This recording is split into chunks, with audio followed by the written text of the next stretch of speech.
Western Conference, Mavericks are up 3 games to 0 on Minnesota. It's like Minnesota built their entire team to beat Denver, and then they did that in the second round, and now they just like, okay, that's the season. I don't know. They're basically done. Uh, Yeah. so yeah, I don't know what's going on there. They're playing tonight, I believe. If they haven't tipped off already, they will be shortly. And then in the Eastern Conference, that series finished yesterday. Boston Celtics 4 games to 0 over the Pacers. Going to Pacer, man. Uh, thinking Well, back to I you do know, think I do think if the New York Knicks were healthy, they probably don't get past the Knicks. well, I mean the Knicks they didn't Celtics didn't even get to play the Knicks though. Oh, I'm sorry. I was thinking of the Pacers. Uh, oh well, yeah. I mean Halliburton's was out, and then they didn't have to play Jimmy buckets at the end of that first round series, so that made it a little bit easier on them as well. And actually Cleveland, somebody was hurt too there, huh? Who was it? I don't. Anyway, so yeah, I get the Celtics did have a little bit of an easier time to get there because star players on the opposing team have been hurt. Yeah. But I mean, still, it's a 4 game sweep. Like, Yeah. I could excuse an injury if you pushed it to even 5 games or 6 games. I could excuse an injury, but you got to get at least one game. Um, everybody else on the team, you should be able to steal one. You know, at some point, especially when you're hosting 2 of these games. Yeah. I don't know, man. No excuses for getting swept. I'm sorry. Yeah, I thought it would have been a gentleman's sweep at worst. I thought they would have got one. I think I'm still. I know there's a lot more star power on the Dallas Mavericks, but I'm still shocked that it's a 3-0 lead. Yeah. I thought Ant would be good for one game. Yeah. And they still might get one game. They might get it today. Yeah. We don't know for sure, but Luca has been collecting memes like Infinity Stones, man. It's just the the leaning over and grinning at the opponent like in each round, like that's been kind of going around on the internet right now. So If it is Dallas in the finals, Mhm. who do you take, the Celtics or the? Who do I take, or who am I rooting for? Either Both. way, the answer is Boston. Yeah. Yeah. Because it's going to be tough for me because I'm already cheering for Dallas for one sport, and I can't stomach cheering for the state of Texas for more than one thing at any time. Um, can't emotionally stand it. So just from a personal perspective, I cannot and will not cheer for Dallas because the only reason I'm doing that for hockey is because of Joe Pavelski. So Right. if the Stars end up losing, then maybe I'll revisit that thought. But I can't do it. It makes me sick just thinking about cheering for a Texas-based team. So just one, just that's all I'm doing right now is just one. And Joe Pavelski is more important. Hi, Julia. Yeah. Just like So yeah, how about my you? assistant's walking around in the background. Yeah. I feel the same. I think everybody is a fan of Luca to a degree. You respect his game. Oh yeah. Obviously he's a big dude, but on TV, right? He looks like he doesn't look like a guy that should be dominating the NBA and doing what he does. He looks like a normal bodied guy. He doesn't really look right. Doesn't look like that athletic body. Same as like Joker, right? Yeah. Doesn't. He's a massive human being, but he doesn't just look like the most athletic. Right. It's more like person farm before. strength or Right. something. Yeah. But I mean, Luka's a interesting type of guy because he just kind of goes about the game his own pace, his own, not quite slow motion, but it's not like full speed. It just Mhm. kind of going his own thing. And Yeah. He's going when, full Fleetwood Mac, just going his own way. right, yeah, and with the pairing of shoot, why am I blanking on his name? They traded for him. Porzingis. No. Luka's God, Kyrie. Yeah, Kyrie. Last year it didn't look very good, but now it looks like a great mix. They look like they really offset each other, and um, it's really interesting to hear the commentary coming out where, the post game interviews and after the game interviews where Kyrie Irving is, he was saying, I was just checking in with Luca, like, hey man, if you need me to take over, I can, and just knowing when I need to facilitate and pass the ball, and knowing when Luca needs to be ball dominant. It just seems like they got a really good team. Like they're really coming together at the right time. And Minnesota looks like they're kind of coming apart at the worst time. Yeah. It just looks like, Cat, Carl Anthony Towns just doesn't look the same as he did throughout the regular season. And I don't want to say Gobert's playing his worst. I think it's just better offense against good defense. It just Dallas is taking it to him, man. Like they're taking it to him. Fun seeing Gobert get eaten alive out there, though. There's Well, nobody likes Gobert. Yeah, I mean, that's the thing. Like, does anybody in the league like Gobert? Like, I don't think any fan base. I guess Right. when he's on your team, you like him, but as Yeah. soon as he's gone, Exactly. nobody seems to like him. Which is, I don't know. Maybe it's the COVID thing. Maybe it's the. I mean, I'm sure that didn't help. But yeah, it more says what he like him as a person. I guess his personality. Doing that kind of stuff. The fucking the touching mic and everything, and then him actually testing positive like the next day. I mean, yeah. So obviously that wasn't a good look back then, and it looks even worse now. I'm definitely with you though. Before the Warriors went on their run, I think for me the Celtics were a secondary team that I cheered for. It was the anti-Lakers. Yeah, thing. absolutely. It was the anti-Lakers. I really like the logo. Green is my favorite color, so I'm partial to teams with green. So I'm going for the see, you messed me up. I'm going for the Celtics. If the Celtics were playing any team but the Warriors in that finals, I would have been cheering for them. Right. But I think they're probably the most complete team still in the playoffs. So I think if it's Dallas, I would probably say 5 games. I don't see Minnesota coming back, so I think it's Boston all the way now. Yeah, I think so. We're shipping up to Boston. All right, brother. Any other final comments on the playoffs? Let's move on to the next basketball thing. This is really cool. So we've talked a little bit about the WNBA and how the Golden State Valkyries are coming next year. Well, they just announced the WNBA is going to be starting the next team after the Golden State is going to be Toronto.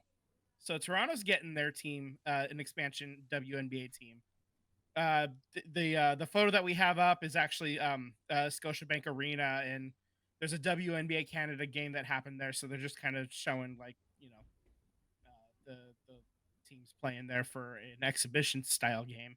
But they're going to get the real stuff starting in a couple of years. So it's not going to be next year with Golden State. It's going to be the year after in 2026.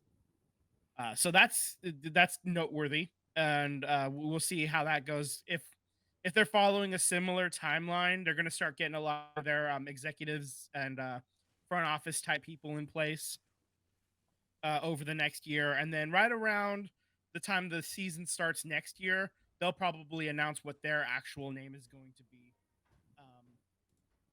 One of the things that has like Hey Vince, yeah. let me ask this: so the Valkyrie, are they going to get the first overall pick next year, I don't know. or Maybe. that hasn't been discussed? I would hope so. They're an expansion team, so it can't be worse than not having a record, right? So if that's the case, then they would get their pick of the best rookie coming in, and that might be what's her name in Yukon. Paige Beckers is the one that they're talking about right now.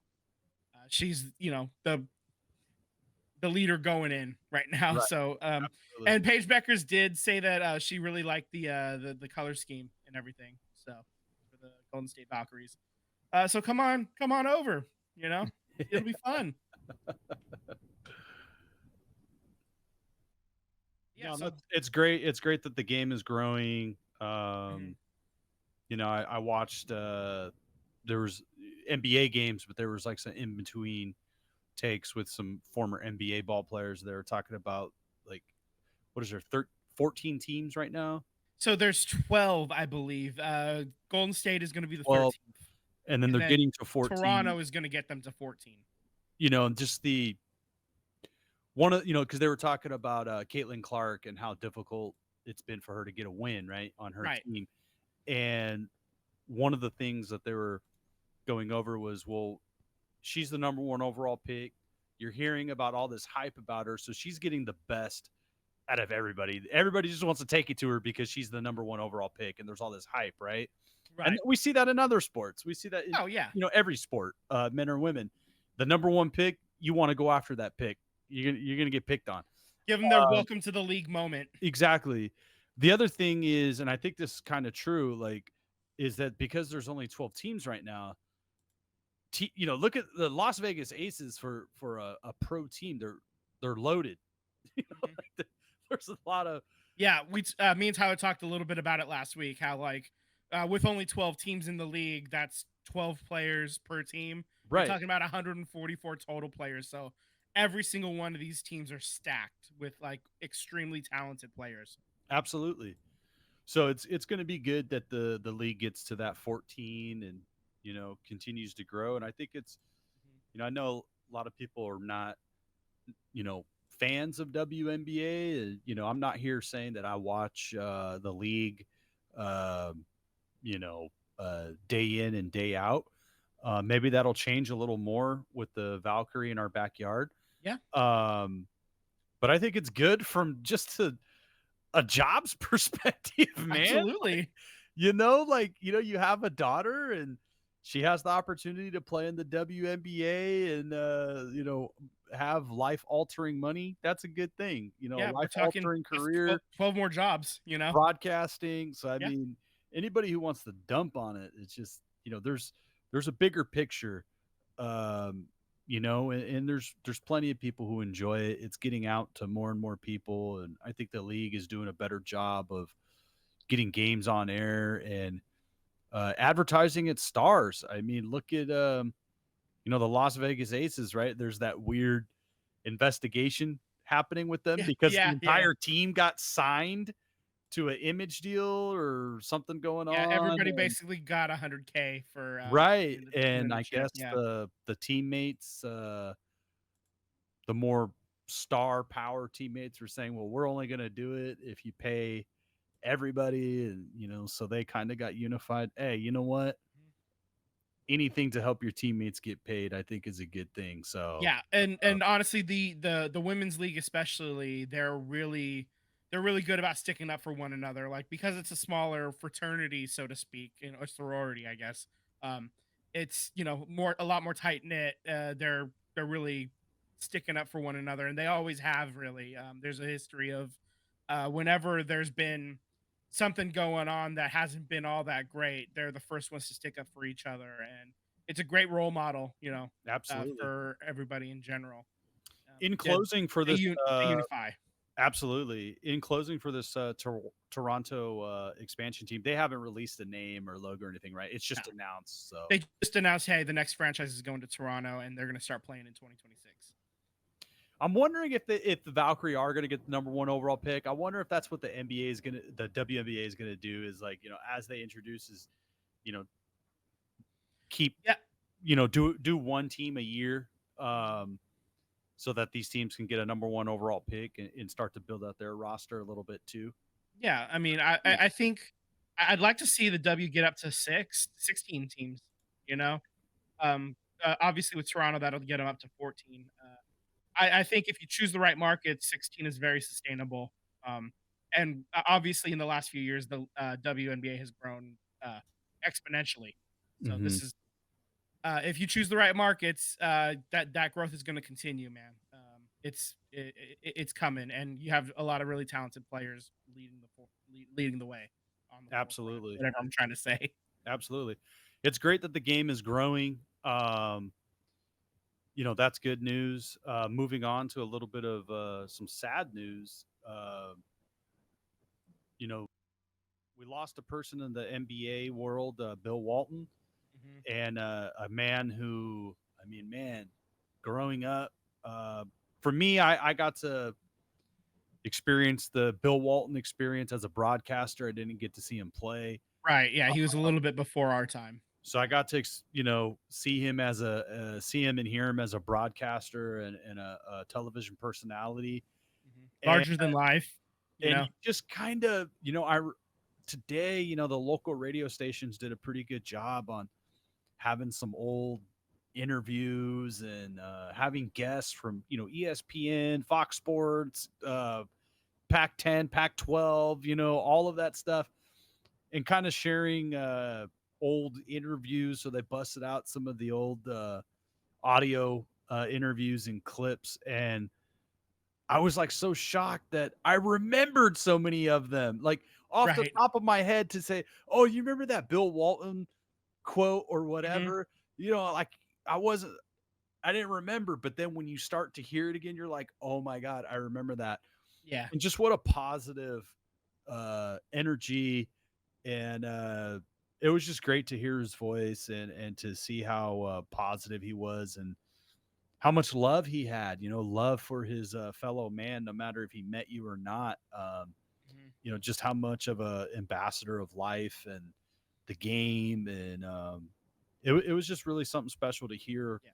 all those words today, and just a great loss. Yeah. Obviously, he loved basketball. He's he made the all the top 50 team back in, like, 27 years ago when they made it. The 75 team. He made that as well. He's a Hall of Famer. I actually remember an article. I believe it was in ESPN the magazine, long time ago. He was living in LA, and he was like he had played for Boston and he had played for Portland, but he has his family and his family's out in LA. And Hmm. obviously he couldn't convince his daughter to be a Celtics fan or a Portland fan, but but she was starting to get into sports. So what he did was, because he was on Boston, he was able to kind of angle her into the Clippers instead of the Lakers. Just to to keep the rivalry alive a little bit. He's like, I can't go to a Lakers game and cheer for the Lakers when I'm going as a fan. But if Yeah, I can angle her towards the Clippers, I can live with that, like um absolutely. just so obviously just every aspect of his life he lived to the fullest. And we were just blessed to have a little bit of a tiny window into his life, as Absolutely. through articles and through his broadcasts. So rest in the most peace, King. Absolutely.